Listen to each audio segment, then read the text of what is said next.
시편 128편 1절에서 6절까지 말씀 우리가 함께 읽도록 하겠습니다. 여호와를 경외하며 그의 길을 걷는 자마다 복이 있도다. 내가 내 손이 수고한 대로 먹을 것이라. 내가 복되고 형통하리로다. 내 집 안방에 있는 내 아내는 결실한 포도나무 같으며 내 식탁에 둘러앉은 자식들은 어린 감람나무 같으리로다. 여호와를 경외하는 자는 이같이 복을 얻으리로다. 여호와께서 시온에서 내게 복을 주실지어다. 너는 평생의 예루살렘의 번영을 보며 내 자식의 자식을 볼지어다. 이스라엘에게 평강이 있을지어다. 아멘. 한국의 심리학회에서 설문조사를 했습니다. 한국인의 행복지수가 어느 정도 되느냐라고 조사해서 발표했는데, 신문에 그 기사 제목이 이렇습니다. 한국 경제 수준은 10위권, 행복 수준은 50위권. 실제로 OECD 국가 가운데서 행복 지수가 100점 만점에 평균이 74점이랍니다. 그리고 세계 평균 행복 지수가 64점인데 한국 사람들의 행복 지수는 평균보다 낮은 63점이라고 합니다. 가장 행복함을 느끼는 나라는 덴마크인데요, 80점 이상이 나왔습니다. 또 이런 질문이 있더라고요. 어제 하루 행복했습니까? 라고 질문을 했을 때 네, 그렇습니다 라고 답을 했는 가운데서 미국 사람들은 86%가 그렇다고 대답을 했고, 그리고 아프리카의 짐바브웨인 사람들도 68%가 그렇다라고 대답을 했는데 한국 사람은 몇 프로 대답을 했을까요? 64%만 어제 행복했습니다 라고 말을 합니다. 그렇다면 한국인은 도대체 하루 가운데 무엇을 할 때 가장 행복합니까? 라는 이러한 질문을 했는데 많은 대다수가 한국인들은 먹을 때, 말할 때 가장 행복합니다 라고 말합니다. 제 개인적인 대답이 아니고 설문조사에 의한 결과입니다. 여러분, 한국 사람들은 좋아하는 사람들과 함께 맛있는 거 먹으면서 좋은 대화를 나누는 것을 행복감을 느낀다고 합니다. 그런데 여기에는 남녀 간에 또 연령 간에 좀 차이가 있습니다. 한국 사람들 가운데 가장 행복감을 못 느끼는 세대는 40대, 50대 남성들입니다. 이들은 삶의 흥미를 쉽게 느끼지 못하고 긴장하고 또 위기감을 느낍니다. 경제적인 책임감이 있고요. 그리고 일터에서 과다한 업무로 인해서 많은 스트레스를 받습니다. 반면에 한국인들 가운데 가장 행복감을 느끼는 세대는 40대, 50대 여성들이라고 합니다. 저는 40대 남성, 저희 아내는 40대 여성입니다. 친구들과 그전에는 이렇게 가정일과 육아에 의해서 얽매여 있었는데 이제는 어느 정도 아이들도 커서 좀 더 자유롭게 이렇게 친구들과 만나서 이렇게 대화도 나누고 커피도 마시고 그렇게 자유함을 느낀다고 합니다. 그렇다면 여러분, 우리 믿는 신앙인들의 행복 지수는 얼마가 될까요? 세계에서 가장 행복감을 느낀다는 덴마크 사람들이 80점 이상을 받았는데 우리도 그 정도 이상은 돼야 되지 않을까요? 근데 우리가 한국 사람이다 보니까 아마 50위권의 그런 행복 지수를 느끼고 있지 않을까요? 심리학자들은 말합니다. 더 행복해지기 위해서는 긍정적인 정서와 마음에 있는 행복감을 표현하라라고 말합니다.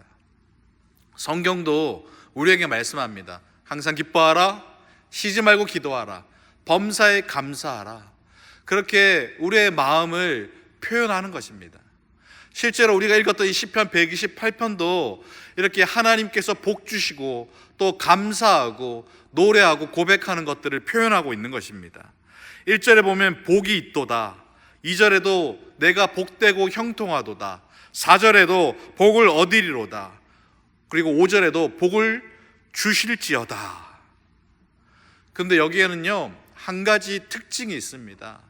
복이 스스로 행복하다 느끼는 것도 중요하지만 복을 얻는다고 말하고 있습니다.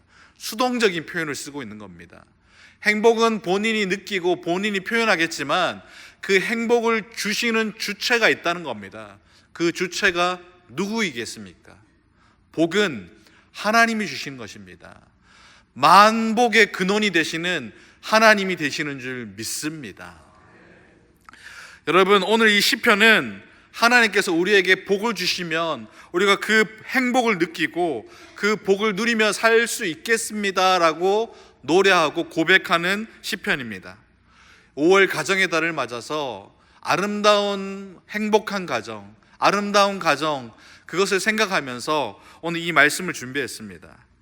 여러분, 가족은 그 가족 구성원들이 어떻게 살아가느냐에 따라서 그 가정이 정말 따뜻한 보금자리가 될 수도 있고 아니면 서로 싸우고 갈등과 상처가 있는 가시방석이 될 수도 있는 것입니다. 가족은 우리가 이 험한 세상 살아갈 수 있는 힘이 됩니다. 저도 마찬가지겠고 우리 성도님들도 마찬가지겠지만 이 미국 땅에 와가지고 정말로 여러 문화와 언어와 힘든 시간을 겪었지만 가족이 있었기 때문에 가족을 위하여 그렇게 우리는 이겨낼 수가 있었던 것입니다. 가족은 우리의 힘이 됩니다. 우리의 편이 됩니다. 그러나 어떤 사람에게는 이 가정이 아픔과 상처와 괴로움과 갈등이 됩니다. 우리는 오늘 이 시편 128편을 통해서 하나님이 주시는 행복한 가정이 무엇인지를 함께 생각해보고 또 그 행복한 가정을 다 누리시기를 주님의 이름으로 축복합니다. 먼저 첫 번째로 행복한 가정의 첫 번째 모습은 수고의 열매를 거두는 가정입니다. 1절 2절 말씀입니다. 여호와를 경외하며 그의 길을 걷는 자마다 복이 있도다. 내가 내 손이 수고한 대로 먹을 것이라. 내가 복되고 형통하리로다 라고 말하고 있습니다. 여러분, 기독교 신앙은 일확천금을 꿈꾸는 신앙이 아닙니다. 노력하지 않고 얻는 것을 원하는 신앙이 아닙니다. 땀 흘리고 열심히 노력하는 것을 그렇게 추구하는 것이 바로 기독교 신앙입니다. 오늘 본문 말씀도 그렇습니다. 일하고 수고하는 것이 행복의 조건이고 내용이다라고 말씀하고 있습니다. 1절 말씀을 보십시오. 하나님을 경외하며 하나님의 말씀을 따라 걸어가는 사람이 복이 있다라고 말하는데 그 복이 바로 2절에 말합니다. 하나님이 그 어떤 복을 주시냐면 너의 손으로 수고한 그대로 보상을 받아서 그렇게 먹게 될 것이고 입게 될 것이고 살게 될 것이다. 그것이 바로 하나님을 경외하는 자가 누리는 복이다라고 말씀하고 있습니다. 여러분, 한번 생각해 보십시오. 실상 우리가 열심히 노력했습니다. 최선을 다해서 힘을 내서 살아왔습니다. 그런데 그 수고의 열매를 거두지 못할 때 우리는 힘 빠집니다. 우리는 허무합니다. 보상이 없을 때, 열매가 없을 때 우리는 행복하지가 않습니다. 그런데 실제로 우리 주변에는 그러한 일들이 많이 일어납니다. 남편이 밖에서 열심히 일하고 게으르지 않고 그렇게 노력해가지고 최선을 다해서 일했는데 그 일한 열매를 맺지 못합니다. 실직하기도 하고 퇴직하기도 하고 회사가 망하기도 합니다. 또 아내가 열심히 가족을 위해서 그렇게 막 희생하고 섬기며 아껴가면서 남편과 또 자식들을 뒷바라지 하는데 오히려 불만, 불평, 원망의 소리를 듣습니다. 열매가 없습니다. 행복하지가 않습니다. 자식들은 어떻습니까, 여러분? 어떠한 목표를 두고 열심히 공부하고 노력했는데 성적이 나오지 않아요. 그리고 원하는 대학을 가지 못하는 경우도 있게 되는 것입니다. 저도 주일 설교를 위해서 열심히 준비했습니다. 그런데 성도님들이 아멘도 안 하시고 말씀의 은혜도 못 받고 그러면 수고의 열매가 없어서 힘 빠집니다. 할렐루야! 감사합니다. 그런데 여러분, 이 수고의 열매를 맺지 못하는 것은요, 죄로 인한 타락의 결과라는 것입니다. 창세기에 보시면 첫사람 아담은 일을 했을까요? 안 했을까요? 그 에덴 동산에서. 창세기 2장 15절 말씀해 보시면 이렇게 나와 있습니다. 여호와 하나님이 그 사람을 이끌어 에덴 동산에 두어 그것을 경작하게 지키게 하시고 라고 말하고 있습니다. 최초의 사람 아담도 일을 했습니다. 경작하는 일을 했습니다. 그런데 그 일은 행복했습니다. 열심히 일했는데, 하나님의 뜻대로 노력했는데 열매가 풍성하게 맺어지고 눈에 보이니까 기쁨이 됩니다. 그런데 아담과 하와가 죄를 짓게 됩니다. 하나님께 범죄합니다. 그래서 하나님께서 아담에게 벌을 주시는데 그 벌의 내용이 무엇입니까? 아담이 가시덤불과 엉겅퀴를 내게 된다는 겁니다. 땀 흘려 일하고 노력하고 수고했음에도 불구하고 열매를 맺지 못하는 것이 벌이라는 것입니다. 이것이 타락한 인간의 모습입니다. 그러므로 오늘 본문 말씀이 말하는 이 2절의 이야기는 수고대로 열매를 거두는 것은 하나님이 정하신 하나님의 복입니다. 우리 모두가 이러한 하나님의 행복을 누리는 가정이 되기를 주님의 이름으로 축복합니다.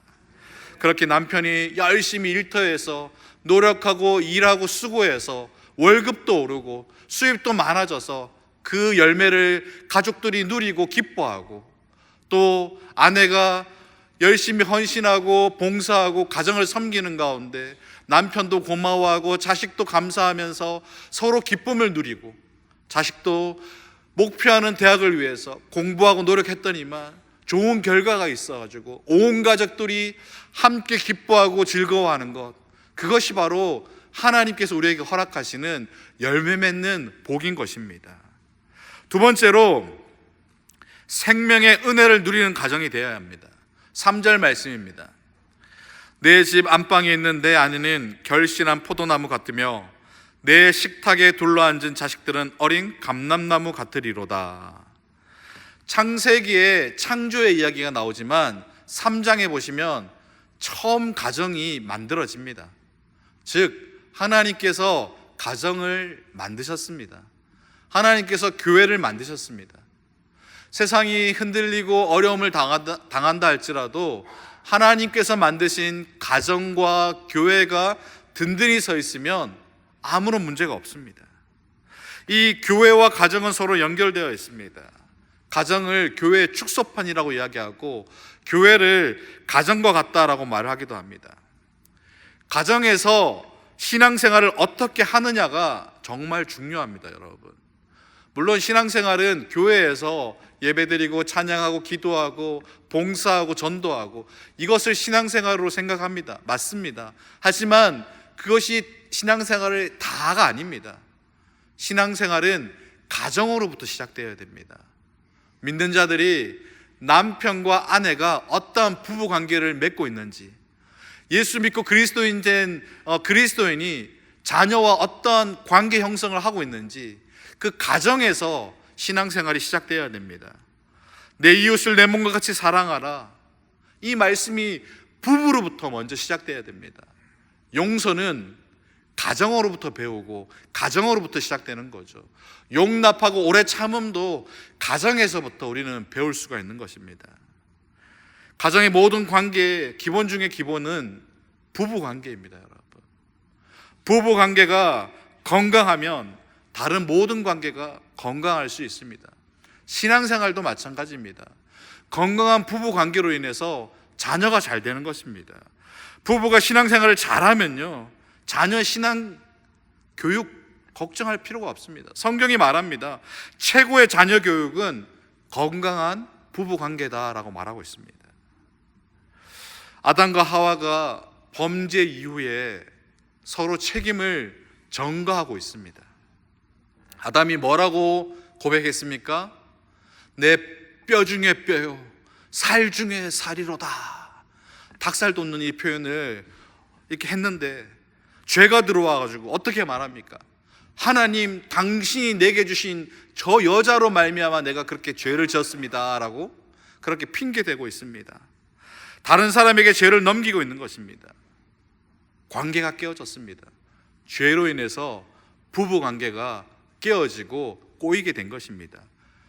이기심이라는 죄가 들어온 것입니다. 한번 생각해 보십시오, 여러분. 연애할 때는요, 그렇게 예쁘고 그렇게 멋있고 그렇게 아름다운 관계였습니다. 그런데 결혼해서 살다 보니까 그 매력적인 아내가, 그 멋있었던 남편이 적과의 동침이 되고 있습니다. 그래서 그런 말을 하고 있습니다. 그땐 어떻게 저런 멋진 사람이 나를 좋아하게 됐지? 근데 지금은 내가 왜 그때 그랬을까라고 말합니다. 연애 시절에는 향기가 납니다. 그런데 지금은 방귀가 납니다. 그땐 눈이 하트가 뿅뿅뿅이었는데 지금의 눈에는 CCTV입니다. 뭐 하고 있어? 안 들어와. 막 이렇게. 제 이야기가 아닙니다, 여러분. 어떤 사람은 자신은 너무 행복하다고 이야기하는데 그 배우자의 모습은 그렇지 않습니다. 이기심에 빠지면요, 배우자의 고통, 배우자가 힘들어하는 것이 보이지 않습니다. 오히려 저 사람 때문에 내가 힘들어졌다, 저 사람 때문에 내 인생이 이렇게 됐다라고 말을 하는 겁니다. 나로 인해 상대가 겪는 고통은 안중에 없습니다. 자기 자신에게만 향하는 게 바로 이기심이라는 죄인 것입니다. 이기심은 나만의 행복을 추구합니다. 자기 자신만을 바라봅니다. 그런데 여러분, 나만의 행복이 있을 수 있을까요? 나만 행복해지는 것은 없습니다. 하나님은 우리를 그렇게 창조하지 않으셨습니다. 나만 행복해야지, 나만 잘 돼야지, 그것은 하나님의 창조의 법칙이 아닌 것입니다. 그렇다면 어떻게 우리는 이 이기심을 극복하고 그렇게 하나님의 원래 창조의 목적대로 행복을 누릴 수 있겠습니까? 그 답은 십자가입니다. 십자가를 통해서 우리에게 허락하신 그 하나님의 아름답고 놀랍고 위대한 사랑을 우리가 경험하게 된다면 우리는 나만 행복하는 것이 아니라 받는 것이, 주는 것이 귀하다라는 것을 깨닫게 되는 것입니다. 받는 것보다 주는 것이 더 관심을 쏟는다는 것입니다. 우리가 하나님을 이야기할 때 항상 나오는 동사가 있습니다. 그 동사는 기부입니다. 주다입니다. 대표적으로 요한복음 3장 16절에 하나님이 세상을 이처럼 사랑하사 독생자를 주셨으니 하지 않습니까? 이는 그를 믿는 자마다 멸망치 않고 영생을 얻게 하려 하심이니라. 또 로마서 8장 32절도 이렇게 말합니다. 자기 아들을 아끼지 아니하시고 우리 모든 사람을 위하여 내주신 이가 어찌 그 아들과 함께 모든 것을 우리에게 주시지 않겠느냐. 하나님은 주시는 분이십니다. 십자가가 바로 이기심의 반대인 이타적인 사랑인 겁니다. 이 십자가의 보험을 경험하면요, 하나님의 그 크고 위대하고 놀라운 사랑을 경험하면 우리는 변화될 수가 있는 것입니다. 우리는 바뀌는 것입니다. 나만 알고 나만 사랑하고 나만 행복하면 되었는데 아닙니다. 십자가의 사랑을 통해서 십자가를 바라보면서 삶이 바뀝니다. 나보다 배우자를 위해서, 이웃을 위해서 먼저 생각하게 되는 것입니다. 오늘 본문에 안방에 있는 아내를 결실한 포도나무다라고 비유하고 있습니다. 포도는 열매가 송이송이 열리는 과일입니다. 아내로 말미암아 자녀들이 태어나는 모습을 이 포도송이로 묘사한 것입니다. 그런데 이 열매가, 이 아름답고 싱그러운 이 열매가 그냥 맺혀지는 것이 아닙니다. 하나님의 십자가의 사랑을 경험한 이 건강한 부부 가운데 이 아름다운 결실이 맺어지는 것입니다. 나의 행복이 우선이 아니라 배우자의 행복이 우선이 될 때 풍성한 열매를 맺는 행복한 부부가 되는 줄 믿습니다. 또 우리 중에는 이렇게 행복한 부부 생활을 하시다가 먼저 하나님의 부르심으로 보내드린 분도 있을 겁니다. 너무 안타까워하고 아쉬워하고 마음 아파할 필요가 없습니다. 하나님은 그 모든 상황과 삶들을 다 아시고 기억하십니다. 그리고 그러한 상황들을 우리 자식들을 통해서 열매 맺게 하실 줄 믿습니다. 오늘 본문에도 계속 나오고 있지 않습니까? 식탁에 둘러앉아 있는 자식들은 감람나무다라고 비유하고 있습니다. 여러분, 감람나무의 특징은요, 오래 산다는 겁니다. 실제로 이 감람나무가 1000년 넘게 사는 것도 있다고 합니다. 그만큼 생명력이 강합니다. 특별히 오늘 말씀은 이 자녀들을 어린 감람나무로 비유하고 있는데, 감람나무는 약 성장하기까지 15년의 시간이 필요합니다. 우리 어린 자녀들도 성장하기까지 시간이 필요한 거죠. 그런데 그렇게 자란 감람나무는요, 열매를 맺기 시작하면 해마다 약 0.5톤 정도의 올리브 그런 열매를 맺는 겁니다. 감람나무는 올리브 나무를 말합니다. 이 올리브 열매는 유대인들에게 아주 필수품입니다. 그들은 이 열매를 먹기도 하고요, 그리고 이 기름을 통해서 불을 펴기도 하고요, 그리고 가죽을 부드럽게 만들기도 하고, 그 나무를 통해서 가구를 만들기도 하고, 생활에 필요한 도구를 만들기도 합니다. 그리고 치료를 위해서 약으로도 쓰이기도 합니다. 우리 교회에 들어오실 때 그 화분에 이 어린 나무가 있는데 그게 바로 감람나무입니다, 여러분. 우리 교회 청년 부부가 이렇게 도네이션 해가지고 예쁘게 가꾸고 있습니다. 아직 열매가 안 맺어졌으니까 따가면 안 됩니다, 여러분. 이처럼 우리 자녀들은 장성하는데 시간이 필요합니다. 그러나 그 안에 생명력이 있습니다. 성장합니다. 성장 후에는 일상에 풍요롭고 귀한 열매를 맺게 된다라고 말씀하고 있는 것입니다. 이 아이들이 태어나는 것도 가정이고요, 이 아이들이 자라는 것도 가정입니다. 그렇게 태어남과 생명력과 성장이 있는 곳, 그것이 바로 가정입니다. 생명의 은혜를 누리는 가정, 그게 바로 오늘 3절이 말씀하고 있는 행복한 가정인 것입니다. 그런데 여기서 말하는 이 성장은요, 육적인 성장만 의미하는 것이 아닙니다. 우리의 영적인 신앙의 성장도 의미하는 것입니다. 자녀들은 부모를 통해서 신앙을 배워갑니다. 부모가 하나님을 신뢰하는 모습을 자녀들은 가장 큰 신앙의 교육이 되는 것입니다. 한번 생각해 보십시오, 여러분. 부모가 힘겨운 일을 겪을 때마다, 어려운 상황에서 하나님 앞에 기도하는 모습을 자녀들이 봅니다. 그렇게 기도하는 어머니를 보고 자란 아이들이 나중에 인생 가운데 어려움을 만나게 된다면, 힘든 순간이 있을 때 뭐 하겠습니까? 기도하지 않겠습니까? 우리 자녀들은요, 다 봅니다. 다 압니다. 여러분, 말이 뭐가 필요하겠습니까? 말로 믿음을 전하는 것보다도 삶으로 믿음을 보여주셔야 됩니다. 부모가 돈을 더 귀중히 여기는지, 하나님을 더 귀중히 여기는지 자녀들은 안다는 것입니다. 부모가 교회 나오는데 그렇게 형식적으로 교회에만 왔다 갔다 앉아 있는지, 아니면 정말로 마음속 깊이 예수님을 사랑하고 믿음 생활 하는지 우리 자녀는 보고 안다는 것입니다. 디모데후서 1장 5절에 이렇게 말합니다. 바울이 디모데를 향해서 이는 내 속에 거짓이 없는 믿음이 있음을 생각함이라. 내 외조모 로이스와 내 어머니 유니게 속에 있더니 내 속에도 있는 줄 확신하노라. 바울도 디모데의 그 아름답고 건강한 신앙이 그냥 생긴 것이 아니라 어머니 때로부터 또 할머니 때로부터 내려온 것입니다. 디모데가 다 보았습니다.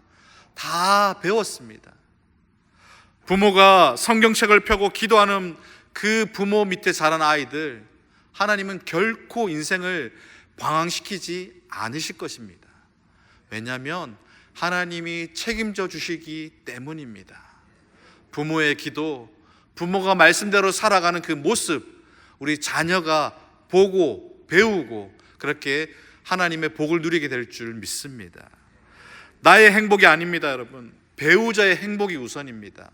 또 부모의 믿음과 신앙을 보고 배우는 자녀, 그러한 가정을 하나님께서 기뻐하시고 그러한 가정을 하나님의 생명의 은혜를 누리는 가정으로 세워주시는 줄 믿습니다. 마지막 세 번째는 가정의 행복이 곧 교회의 번영이다라는 겁니다. 5절 말씀입니다. 여호와께서 시온에서 내게 복을 주실지어다. 너는 평생에 예루살렘의 번영을 보고라고 말하고 있습니다. 시편 128편은요 4절까지만 말씀해도 충분합니다. 문장의 완성도가 다 됩니다. 가정의 이야기로 그쳐도 되는데, 근데 이 시편 128편은 5절 6절을 말씀합니다. 가정만 이야기하는 것이 아니라 예루살렘 성, 시온성을 이야기합니다. 여기서 말하는 예루살렘 성은 신앙 공동체입니다. 예루살렘의 번영은 교회 공동체의 번영을 의미하는 것입니다. 저는 여기에서 이 말씀이 왜 이렇게 주어졌는지 굉장히 중요한 교훈을 우리에게 주고 있다라고 생각합니다. 저는 늘 저희 아이들과 저희 아내를 위해서 그렇게 기도합니다. 저희 가정이 하나님의 복을 받게 해주십시오. 믿음, 소망, 사랑, 그 하나님의 은혜가 우리 가정 가운데 임하게 해달라고 기도합니다. 그런데 여러분, 이러한 기도가 이루어져 가지고 우리의 가정이 하나님의 행복을 누리는 가정이 됩니다. 그런데 또 옆에도 그러한 하나님의 행복을 누리는 가정이 됩니다. 그러한 행복을 누리는 가정이 모이면 이게 바로 우리 교회의 번영이 되는 줄 믿습니다. 여러분, 이 땅의 가정이 하나님의 복을 받기 시작합니다. 자식들이 복 받기 시작합니다. 하나님의 행복을 누리기 시작합니다. 그러면 그 땅, 우리가 살고 있는 이 미국 땅이, 우리의 조국 대한민국이 그렇게 하나님의 축복받는 땅이 될 줄 믿습니다. 여러분, 여러분들의 가정을 위해서 기도하셔야 됩니다. 그리고 그 기도를 통해서 하나님이 축복하십니다. 그런데 뿐만 아니라 내 기도도 중요하지만 우리 교회 공동체, 우리 모든 성도님들이 함께 하나님의 복을 누리고 함께 우리 인랜드 교회가 번영을 누려야 될 줄 믿습니다. 우리 자녀를 위해서도 기도하셔야 됩니다. 그런데 우리 자녀들만 복받고 잘 되는 것이 아니라 함께 믿음 생활을 하는 그리스도인의 자녀들이 하나님의 복을 누리고 잘됨으로 말미암아 그들이 사는 그 땅이 하나님의 나라가 되어야 될 줄 믿습니다. 이 에베소서 5장 말씀을 통해서 말씀을 마무리하려고 합니다. 에베소서 5장에는요 그렇게 남편과 부부를 교회와 주님으로 그렇게 비유하고 있습니다. 에베소서 5장 24절 25절 말씀입니다. 그러므로 교회가 그리스도에게 하듯 아내들도 범사에 자기 남편에게 복종할지니라. 남편들아, 아내 사랑하기를 그리스도께서 교회를 사랑하시고 그 교회를 위하여 자신을 주신같이 하라라고 말씀하고 있습니다. 아내는 교회가 주님께 순종하듯이 아내들은 남편에게 순종하셔야 됩니다. 남편들은 주님께서 교회를 위해서 몸 바치셨듯이 목숨 다하여 생명 다하여 아내들을 사랑하셔야 됩니다. 그것이 하나님의 법입니다. 주님과 교회처럼 남편과 아내도 서로 사랑하고 섬길 때 하나님의 복이 임하는 줄 믿습니다. 그 행복의 가정 가운데 우리 자녀들이 다 보고 배우고 우리 자녀들이 그렇게 잘 될 줄 믿습니다. 그리고 그러한 행복한 가정을 통해서 행복한 교회가 번영을 누리게 되는 것입니다. 저와 우리 인랜드 교회 모든 성도님들이 주 예수 그리스도를 믿는 가운데 하나님이 주시는 행복의 가정을 이루어 가시기를 주님의 이름으로 축복합니다. 기도하겠습니다. 하나님 감사합니다.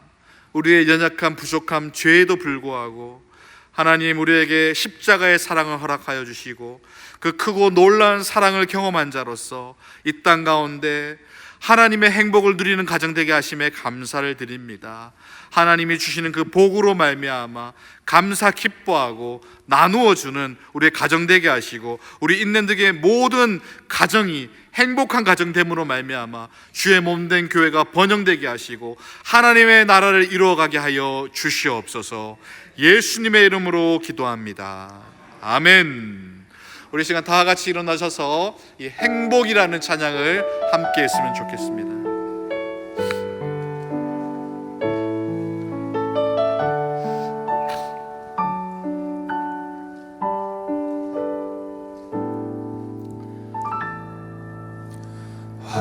화려하지 않아도 정결하게 사는 삶 가진 것이 적어도 감사하며 주며 사는 삶 내게 주신 작은 힘 나눠주며 사는 삶 이것이 나의 삶의 행복이라오.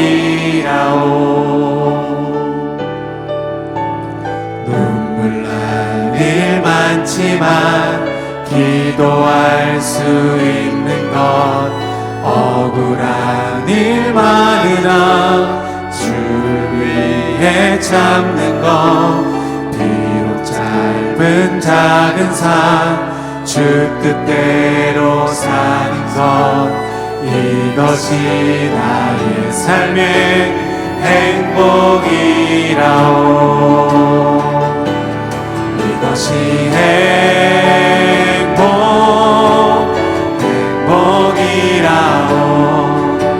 세상이 알 수 없는 하나님 선물 이것이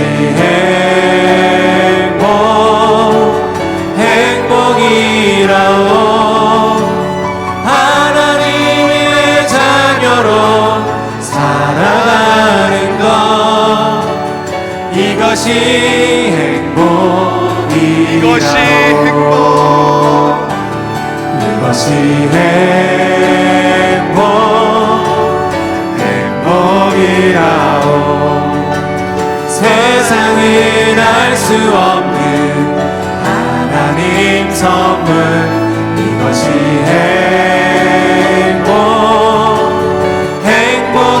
행복이라오. 하나님의 자녀로 살아가는 것 이것이 행복이라오. 사랑하는 여러분, 행복은 하나님이 주시는 것입니다. 하나님의 은혜를 누려야지만이 이 행복할 수 있습니다. 우리 이 시간 우리 가정을 위해서 좀 기도했으면 좋겠습니다. 남편은 아내를 위해서요, 아내는 남편을 위해서, 자녀들은 우리 부모님을 위해서, 부모님은 자녀들을 위해서, 또 우리 형제들을 위해서, 그렇게 우리의 가정을 위해서 좀 기도했으면 좋겠습니다. 하나님의 행복을 누리는 가정, 서로 사랑하며 은혜를 누리며 감사하는 가정 되게 하여 주시고, 그렇게 하나님의 행복으로 말미암아 하나님의 나라를 누리는 가정 되게 해달라고 우리 시간 서로를 위해서, 가정을 위해서 함께 기도하도록 하겠습니다. 하나님 감사합니다. 우리 인랜드 교회를 축복하시고 행복한 가정 허락하심에 감사드립니다. 아내는 남편을 위해서, 남편은 아내를 위해서, 자녀들은 부모를 위해서, 부모님은 자녀들을 위해서, 그렇게 형제들의 기도입니다. 우리의 기도를 들어주시고 우리의 기도가 오늘 하나님의 은혜를 드리게 해주시고 서로 사랑하며 서로 감사하며 하나님의 은혜를 복된 가정 되게 하여 주시옵소서. 하나님, 다툼도 있습니다. 때로는 어려움도 있습니다. 아픔도 있습니다. 하지만 우리에게 허락하신 하나님의 크고 놀랍고 위대한 사랑을 경험했기 때문에 우리는 헌신할 수 있습니다. 오래 참을 수가 있습니다. 우리는 용납할 수가 있습니다. 우리 안에 그 주님의 마음, 십자가의 사랑을 허락하여 주시옵소서. 서로 사랑하게 하시고 존중하게 하시고 우리의 사랑을 통해서 우리의 자녀들을 복되게 하시고 우리의 교회가 번영을 누리게 하여 주시옵소서. 하나님의 자녀로 살아가는 것 이것이 행복이라오.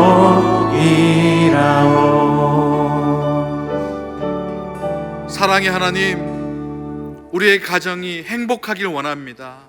하나님, 우리의 가정에 복을 허락하여 주시옵소서. 부부간에 건강한 관계가 형성되고 부모와 자녀 간에 서로 사랑하고 존중하고 형제간에 우애하고 하나님의 말씀을 따라서, 은혜를 따라서 하나님이 창조하신 그 행복의 복을 함께 누리는 복된 가정 되게 하여 주시옵소서. 지금은 우리 주 예수 그리스도의 은혜와 하나님의 사랑과 성령님의 감화 감동 교통하심이 사랑 안에서 주님께서 주시는 행복의 가정으로 세워가기를 원하는 우리 인랜드 교회 모든 성도님들의 가정과 삶과 자녀와 일터 가운데 지금으로부터 영원토록 함께 있을지어다. 아멘.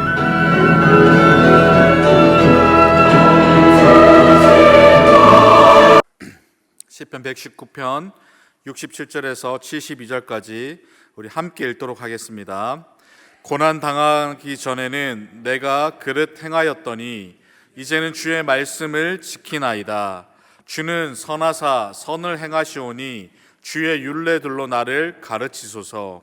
교만한 자들이 거짓을 지어 나를 치려 하였사오나 나는 전심으로 주의 법도들을 지키리이다. 그들의 마음은 살쪄서 기름덩이 같으나 나는 주의 법을 즐거워하나이다. 고난당한 것이 내게 유익이라. 이로 말미암아 내가 주의 율례들을 배우게 되었나이다.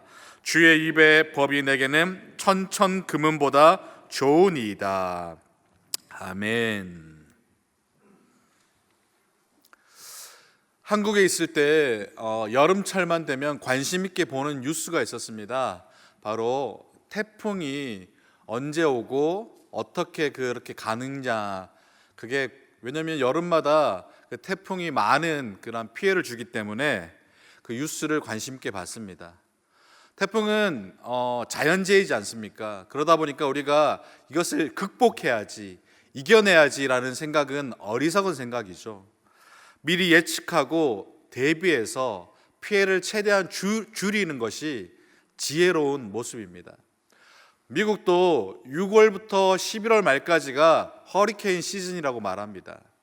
미국도 이 시즌에 허리케인이 많이 시작되는데 세계에서 가장 과학과 기술이 발달한 이 미국도 여전히 태풍, 강한 바람과 이 폭풍우가 쏟아지면 많은 인명의 피해와 재산의 그런 피해를 보게 됩니다. 여러분 기억하십니까? 지난 2005년도 허리케인 카트리나가 직간접적으로 사망자 수만 1,800명이 인명피해를 보았고 또 피해 복구 금액이 약 2천억 달러 정도 된다고 말합니다. 최대 규모의 피해를 준 태풍이라고 말합니다. 이러한 막대한 인명과 재산의 피해를 주는 이 태풍도 아이러니하게 유익한 점이 있다고 말을 합니다. 바다에 태풍이 불면 바닷속에 산소량이 많아져서 기초 먹이가 되는 플랑크톤이라든지 해조류, 어류 같은 것들이 이 바다 생태계가 활성화된다고 말합니다. 그리고 이 태풍으로 인해서 이 바다가 뒤집혀지는데 그동안 오염이 되었던 그 바닷물이 정화가 되는 그런 현상이 일어나기도 하고 수온을 내려가지고 지구의 열 균형을 이렇게 맞춰 간다라고 말합니다. 이 태풍은 육지에도 영향을 미칩니다. 그러한 바람을 통해서 나무는 흔들리고 버티면서 더 견고해지고 또 공기를 정화시켜주고 그렇게 메마르고 그렇게 굳어있던 땅에 비가 내림으로 말미암아 그렇게 땅을 적셔주는 좋은 그러한 효과가 있다고 말합니다. 해마다 무시한 피해를 주는 이 태풍이지만 이러한 긍정적인 영향력도 있다는 겁니다. 우리의 삶에도 우리가 원치 않지만 피할 수 없는 고난이라는 태풍, 폭풍우가 불 때가 있습니다. 우리는 이것을 어떻게 이해하고 받아들이느냐에 따라서 이 고난이 우리에게는 화가 되기도 하지만 때로는 복이 되기도 합니다. 고난당한 것을 좋아하는 사람은 아무도 없습니다. 사람은 누구나 고난을 피하고 싶고 평안하고 싶고 안락한 삶을 살기 원합니다. 하나님도 할 수만 있다면 우리 가운데 평온한 삶을 허락하시고 싶어 하십니다. 그러나 태풍이 이 자연재해가 이 생태계에 나름의 유익이 있듯이 이 인생에도 어느 정도 고난이 있을 때 우리는 우리 자신을 돌아보게 되고 우리의 인격이 변화가 되고 우리의 믿음이 깊어지는 그러한 성장을 할 수 있는 기회가 되는 겁니다. 그러하기 때문에 하나님께서는 우리를 위하여 우리 가운데 이러한 고난을 허락하실 때가 있다는 겁니다. 자녀들을 기를 때도 그렇지 않습니까? 고생시키지 않고 그냥 좋은 것, 그렇게 바른 것, 그렇게만 온실 안에 키우면 좋겠죠. 하지만 이 아이가 커서는 자기밖에 모르는 이기적일 수도 있는 것입니다. 마찬가지로 사랑도 필요하지만 하나님은 우리 가운데 시련과 인내를 허락하심으로 말미암아 바르고 그렇게 정직하게 우리의 삶이 성장하기를 원하신다는 것입니다. 오늘 말씀도 때는 우리 고난이 우리에게 필요하다는 것을 깨닫게 해주는 말씀입니다. 고난당하는 것이 유익이다라는 이러한 신앙 고백이 이 말씀을 통해서 깨달아지기를 주님의 이름으로 축복합니다. 먼저 첫 번째는 고난은 그릇 행한 것을 깨닫게 하는 것이 있습니다. 67절 말씀입니다. 고난 당하기 전에는 내가 그릇 행하였더니 이제는 주의 말씀을 지키나이다 라고 하고 있습니다. 사람은 어려움을 당할 때 정신을 바짝 차리게 됩니다. 고난은 고통을 말하는 것입니다. 나를 짓누르고 괴롭힌 사건들, 사람들, 그것이 우리 가운데는 고통의 고난이 될 수가 있습니다. 뿐만 아니라 가난이 고난이 될 수가 있습니다. 질병, 부끄러움이 고난이 될 수도 있습니다. 사람이 고난이 될 수도 있죠. 가족 가운데 자녀의 문제로 인해서, 또 아내와 남편의 문제로 인해서, 부모와의 갈등이 우리 가운데는 고난이 될 수가 있습니다. 우리가 원하지 않는데 갑작스럽게 생겨나는 그러한 사건을 통해서 고난당할 수도 있고, 열심히 땀 흘려서 노력했던 그 사업이 실패함으로 말미암아 고난당할 때도 있습니다. 그런데 이러한 어려운 고난의 상황에서 우리는 정신을 바짝 차리게 되는 것입니다. 자신이 그릇 행한 것은 무엇인지를 깨닫게 되는 것입니다. 내가 잘못한 것은 없나? 내가 하나님 앞에 죄 지은 것은 없나? 내가 불순종한 것은 없나? 내가 게으르지는 않았나? 그렇게 자신을 깨달아 알게 되는 것입니다. 그리고 하나님께 돌아오는 변화, 다시금 자신을 깊이 돌아보고 성장하는 그런 역사가 이루어지는 것입니다. 이스라엘 역사를 보더라도 이스라엘이 불순종하고 우상 숭배하고 하나님을 떠났을 때 하나님은 이웃 열강, 때로는 애굽을 이용하시고 때로는 블레셋을 이용하시고 저 페르시아 민족들을 이용하셔서 그렇게 그들을 막대기로 치셔서 다시금 회개하고 돌이키게 하셨습니다. 신약 성경의 탕자의 이야기를 보시더라도 아버지의 재산을 미리 받아서 그렇게 허람방탕한 생활을 하다가 그렇게 쫄딱 망해서 고생하고 고난당하고 먹을 것이 없어서 그 돼지 쥐염 열매를 먹다가 아버지를 생각하게 되었다라고 말하고 있습니다. 고생을 하니까 아버지를 생각하게 된 것입니다. 저의 어린 시절을 회상해 봐도 그렇습니다. 저는 굉장히 어린 시절 개구장이었는데 그렇게 친구들과 공차는 거 좋아하고 오락실 가는 거 좋아했습니다. 공차고 오락실 가고 해야 할 숙제 공부 안 하고 거기에 정신 팔려 있으면 조용히 저희 어머니가 다가오셔서 사랑의 회초리를 드셨습니다. 저희 어머니 말씀 중에 그 말이 제일 무서웠습니다. 몇 대 맞을래? 저는 속으로 고민했습니다. 한 대면 너무 세게 때릴 것 같고 여러 대는 맞기 싫고 그래서 2대, 3대 뭐 이렇게 했던 것 같습니다. 그렇게 어머니의 사랑의 회초리를 맞으면 정신이 바짝 차리게 됩니다. 아, 내가 잘못했구나. 내가 공부 안 하고 숙제 안 하고 너무 놀았구나. 어머니의 마음을 아프게 했구나. 여러분, 왜 고난이 우리 가운데 닥쳐옵니까? 언제 고난이 우리 가운데 닥쳐옵니까? 그 질문에 성경은 우리에게 분명하게 답해주고 있는 것입니다. 고난은 교만할 때 오는 것입니다. 또 고난은 죄를 범했을 때 오는 것입니다. 불순종했을 때, 하나님의 것을 도둑질했을 때, 기도하지 않을 때, 허람방탕한 생활을 할 때, 욕심에 빠져 있을 때 고난은 우리 가운데 온다고 성경은 말씀하고 있는 것입니다. 이러한 고난의 때 우리는 정신 바짝 차려야 합니다. 고난이 단지 고통으로 끝나는 것이 아니라 그 시간을 통해서 우리의 삶을 바꾸고 회개하고 회복하고 돌이키는 그런 영적인 성장으로 우리는 그렇게 맞이해야 합니다. 히브리서 12장 11절에 이렇게 말씀합니다. 무릇 징계가 당시에는 즐거워 보이지 않고 슬퍼 보이나 후에 그로 말미암아 연단받는 자들은 의와 평강의 열매를 맺느니라. 우리는 고난 앞에 불안해합니다. 두려워합니다. 절망합니다. 그러나 성도는 그 고난 속에서 하나님의 뜻을 찾는 사람들입니다.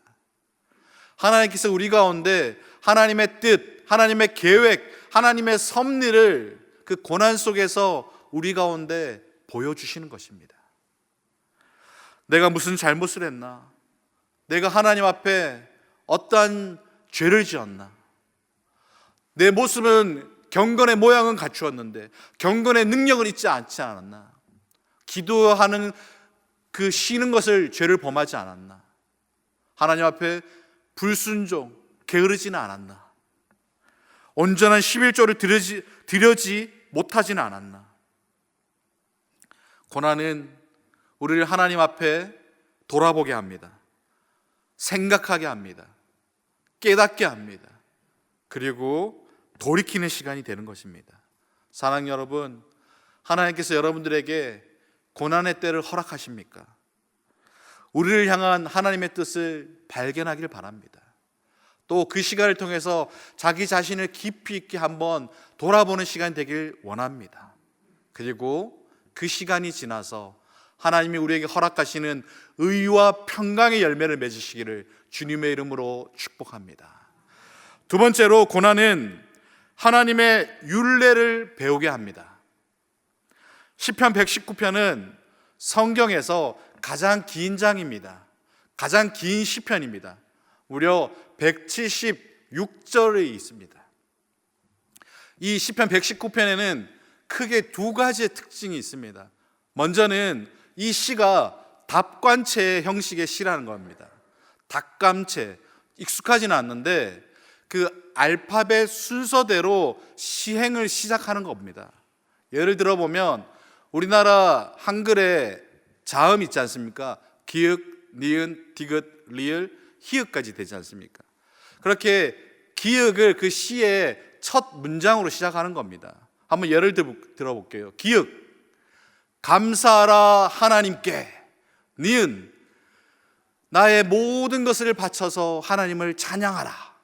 디귿, 다 함께 하나님께 나아오라 찬양하라. 리을 뭐가 있을까요? 랄랄랄랄랄랄라 이렇게 이런 식으로 하는 게 답관체 형식입니다. 히브리 알파벳이 22개입니다, 여러분. 그렇게 총 8개 행으로 해가지고 히브리 알파벳이 22개, 22 곱하기 8, 176절로 되어 있습니다. 안타깝게도 이 답관체 시는요, 히브리어로 읽을 때 그 묘미와 즐거움을 느낄 수가 있습니다. 한글 번역으로 된 이 시를 읽을 때는 우리는 그 느낌을 다 이해할 수는 없습니다. 하지만 그러한 느낌으로, 그러한 형식으로 이 시가 쓰였다는 것을 여러분 기억할 필요는 있습니다. 두 번째 특징은 이 176절 가운데 단 2절, 90절과 122절 빼고는 모든 절에 하나님의 말씀이라는 그 히브리어로 기록된 그 내용이 하나, 둘 기록되어 있다는 겁니다. 말씀으로 한글 성경이 번역되어서 다 같이 나오면 좋겠지만 말씀으로 기록되기도 하고 계명, 율례, 법도, 규정, 또 판단 등으로 다양한 표현으로 하나님의 말씀이 이렇게 표현되고 있습니다. 이 119편은 하나님의 말씀 중심으로 말씀을 강조하는 시편이라는 것입니다. 여러분, 인생의 고난 가운데 이 말씀 무슨 상관관계가 있을까요? 인생의 고난, 쓴 잔이 있어야지만이 이 하나님의 말씀의 그 진실함과 그 정말로 담긴 하나님의 의미를 바르게 깨닫게 되는 것입니다. 68절 말씀을 보십시오. 주는 선하사 선을 행하오니 주의 율례들로 나를 가르치소서라고 말하고 있습니다. 가르치소서, 히브리어로 라마드입니다. 소를 몰 때 사용되는 그런 막대기를 말하는 겁니다. 소가 그 길을 제대로 가지 않을 때, 양들이 골짜기로 갈 때 이 막대기를 사용해서 그 바른 길로 가도록 이렇게 이끌어가는 것, 그게 바로 이 라마드, 가르쳐 주소서라는 겁니다. 여러분, 우리 자신이 잘못하고 있을 때 누군가가 우리의 잘못을 알려주고 바른 길로 인도해 간다면 그 사람은 참 복된 인생입니다. 생각해 보십시오. 내가 잘못하고 있음에도 불구하고 아무도 나에게 그 잘못을 이야기하지 않습니다. 가르쳐 주지 않습니다. 그러다 보니까 교회에서도, 학교에서도, 가정에서도 그러한 잘못이 잘못인지도 모르고 그렇게 생활하다가 결국에는 실수하게 되고, 그리고 죄를 짓게 되고 감옥에 가는 그러한 불행을 겪기도 한다는 것입니다. 작은 일에도 우리는 교훈을 얻고 누군가가 그것을 가르쳐 줄 때 겸손하게 배우게 된다면 지혜가 될 것이고 그 어려움을 이겨낼 수 있게 되는 것입니다. 저에게도, 저 개인적으로도 저에게 늘 가르쳐 주시는 분이 있으십니다. 저의 아내 되십니다. 극존칭을 써야 되는데, 제가 어느덧 40 중반을 이렇게 나이가 되다 보니까 제 논리로 이해되지 않는 것들을 대화 가운데 받아들이는 것이 참 쉽지가 않습니다. 그러나 한 사람, 절대 진리같이 논리든 논리지 않든 그렇게 아내만은 받아들여야 됩니다. 여러분 그런 말이 있지 않습니까? 결혼해서 처음 10년은 남편이 말을 하고 그 다음 10년은 아내가 말을 합니다. 그리고 나머지는 아내 말대로 된다라는 말이 있습니다. 맞습니까, 여러분? 저는 개인적으로 살아보니까 맞는 것 같습니다. 제 아내는 저의 가장 소중한 친구이고 저를 가장 가까이에서 잘 압니다. 그래서 제가 보지 못하는 것을 보고 알게 해주고 그렇게 조언을 합니다. 감성적인 부분, 성도님들과의 그 관계에 있어서, 또 뿐만 아니라 또 설교하는 부분에 있어서도 저는 알지 못하는데 저희 아내는 보고 그렇게 조언해 줄 때가 있습니다. 라마드, 가르쳐 주소서, 그 가르침이 있고 배움이 있다면 우리는 그렇게 지혜로 말미암아 어려움, 그러한 실수들을 극복해 나갈 수가 있는 것입니다. 69절에서 70절 말씀입니다. 교만한 자들이 거짓을 지어 나를 치려 하였사오니 나는 전심으로 주의 법도들을 지키리이다. 그들의 마음은 살쪄서 기름덩이 같으나 나는 주의 법을 즐거워하나이다. 여러분, 살찐 사람들은 지방이 많습니다. 마음도 살찝니다. 여러분, 교만이라는 지방이 마음 가운데 살찌는 것입니다. 사람이 교만해지면요, 하나님 말씀대로 살지 않습니다. 우리의 마음의 지방, 교만을 빼고 하나님 말씀대로 살아야 합니다. 그런데 이 교만이라는 지방은 하나님의 말씀을 들리지 않게 하고 그 말씀대로 살지 못하게 하는 것입니다. 지난 금요일 우리 인랜드 금요 기도회 때 나누었던 말씀인데요, 여러분, 교만의 또 반대가 겸손 아니겠습니까? 많은 사람들이 겸손을 생각할 때 지금 내가 처해 있던 환경, 그 위치에서 조금 낮아지는 것, 조금 숙이는 것, 그거를 겸손이다라고 생각합니다. 그런데 그것은 겸손이 아닙니다. 성경이 말하는 겸손이 아닙니다. 오히려 내 위치에서 낮아지고 숙이는 게 오히려 성경은 교만이다라고 말을 합니다. 여러분, 성경이 말하는 겸손은 원래 인간의 위치, 원래 인간의 형편을 인지하는 것입니다. 무슨 말이냐면 원래 인간의 위치, 원래 인간의 그러한 형편은 어땠습니까? 모든 사람이 죄를 범하였음에 하나님 앞에 모든 사람들은 죄인인 것입니다. 하나님의 은혜가 없으면 한순간도 살아갈 수 없는 비참한 그 존재가 바로 우리 인간입니다. 그 비참하고 죄인인 존재, 더 낮아질 게 뭐가 있겠습니까? 더 숙일 게 뭐가 있겠습니까? 내 원래 위치, 내 원래 그 형편을 깨닫는 것, 생각하는 것, 그게 바로 성경이 말하는 겸손이라는 것입니다. 인랜드 금요 기도회 오시면 이런 귀한 말씀을 듣습니다. 여러분, 기도해 오시길 바랍니다. 여러분, 이 겸손, 하나님께서 허락하시는 이 고난을 우리가 맞이할 때 우리는 겸손해야지 이겨낼 수가 있는 것입니다. 내 힘대로, 내 뜻대로, 내 경험과 내 능력을 의지하면 극복할 수가 없는 겁니다. 그거는 교만한 모습입니다. 하나님은 겸손한 자에게 은혜를 베푸십니다. 하나님은 겸손해야지만이 하나님의 능력을 덧입는 것입니다. 겸손한 자가 하나님의 방법을 배울 수가 있고요, 겸손한 자가 하나님의 긍휼하심을 받아서 그 능력으로 고난을 이겨내고 극복할 수가 있는 것입니다. 신명기 8장 2절에 이렇게 말씀합니다. 내 하나님 여호와께서 이 40년 동안에 내게 광야의 길을 걷게 하신 것을 기억하라. 이는 너를 낮추시며 너를 시험하사 내 마음이 어떠한지 그 명령을 지키는지 지키지 않는지 알려 하심이라 하셨습니다. 애굽에서 종살이하던 그 이스라엘 백성들을 하나님께서 출애굽하셔서 바로 그 즉시 젖과 꿀이 흐르는 그 약속의 가나안 땅으로 보내지 않으셨습니다. 40년 그렇게 고난의 시간, 그렇게 극복하고 연단되는 그런 시간이 필요했던 것입니다.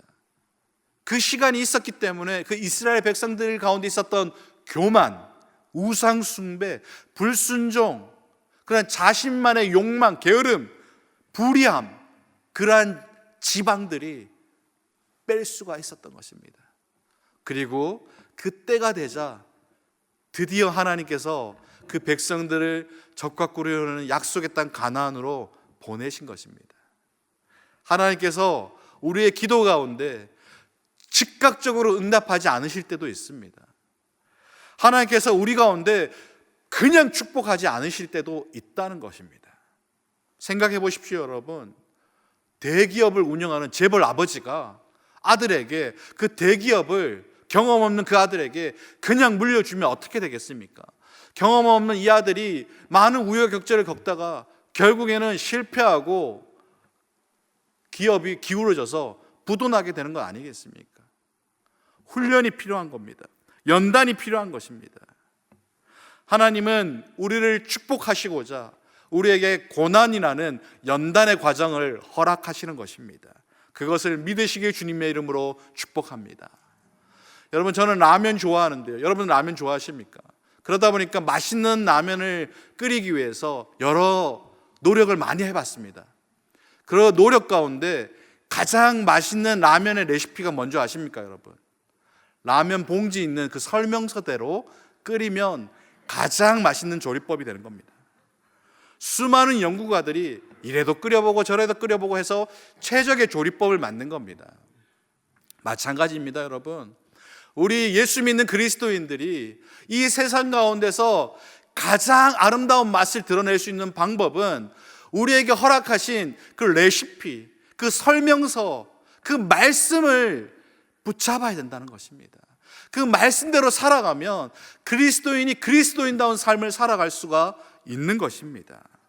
이 성경이라는 설명서는 우리 그리스도인들이 어떻게 이 땅 가운데 살아가야지, 어떻게 인생의 복을 받는지, 어떻게 죄짓지 않고 행복하고 성공된 삶을 살아갈 수 있는지를 말씀 가운데 다 들려주고 있는 것입니다.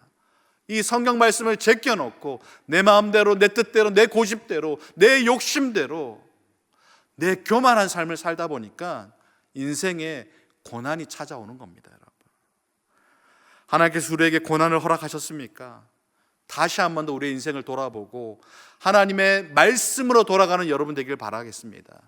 말씀을 배우시고 말씀을 익히시고 말씀을 살아가는 저와 여러분 되시길 주님의 이름으로 축복합니다. 마지막 세 번째입니다. 고난은 주의 법이 천천 금은보다 좋음을 알게 합니다. 우리 한번 다 같이 해볼까요? 고난은 주의 법이 천천 금은보다 좋음을 알게 합니다. 72절 말씀이죠. 주의 입의 법이 내게는 천천 금은보다 좋으니이다. 이런 말씀이 있습니다. 돈을 잃으면 조금 잃는 것이고 명예를 잃으면 많이 잃는 것이고 건강을 잃으면 다 잃는 것이다. 우리가 많이 들어봤던 말입니다. 누구라도 공감합니다.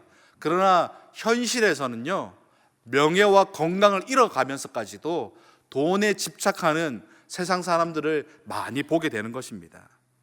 세상의 사람들은 하나님보다 재물을 쫓아갑니다. 기업의 목적이 뭡니까? 이윤을 창출하는 겁니다.